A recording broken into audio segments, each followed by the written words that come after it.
Basta ulitin ko, if may alaga kang aso tapos lalaki or babae siya, best lagyan mo siya ng kapartner. Kasi remember sa Noah's Ark, may kasama sila palagi.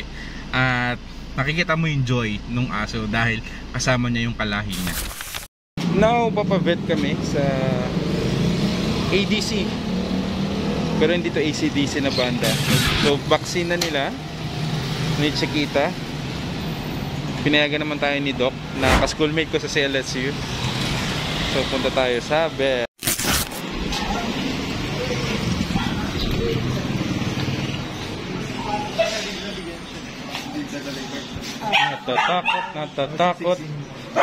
Natatakot. Oo, yung ngayon. Sama kita ma'am sa vlog. Ano pinapag-groom niyo ma'am? Shih Tzu po. Shih Tzu, akala ko polar bear. Nag-groom ba kayo ng polar bear dito? Isa pinag-groom manok. Ha? Manok. Teka lang, may manok daw na pinag-groom. Ayun.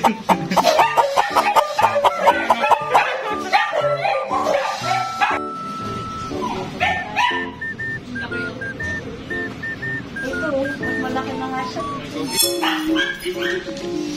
Chiki. Ang bigat mo, Chiki. Grabe, 4 na kilo. 4.1. Meron silang dating curve. Kaya yan. Sige, malapit na. Tapang na siya. Okay. Very good. Ayun, ano nangyari? Sir na. Ano pangalan mo, sir? Leo. Si Kuya Leo na rider.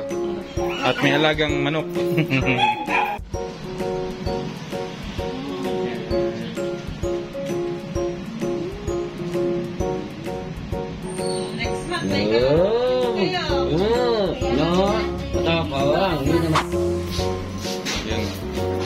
Yun na. Yes, may libre. Ganun lang kabilis. Sana hindi kayo lagnatin. Sinovac. Salamat sa Sinovac. Ano pong name niya? Coco. Remember me, though I have to say goodbye. Thank you. Tapos na kami. Salamat. Ang bilis kausap. Ang bilis ng lahat. Pero alaga naman tayo. Now, nandito na tayo sa Kutsi.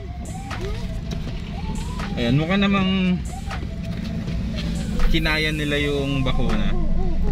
So, tatakot din kami na bakunahan sila. But, the reason being bakit namin sila binakunahan is because manganganak na si wife at makakaroon siya ng interaction with Vera sa aming baby girl.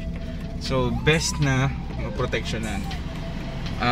Guidelines sa mga magpapabakuna ng aso. Dapat healthy rin palagi. Same din sa tao na gustong magpabakuna, dapat healthy tayo pag magpapabakuna. At peak kumbaga yung health natin. Chiki, ano sasabi mo sa kanila? Kiss mo nga ako. Ayun. Yun lang yung alam niyang tricks. Yun lang. So, thank you for watching. Mabilis lang ulit na vlog.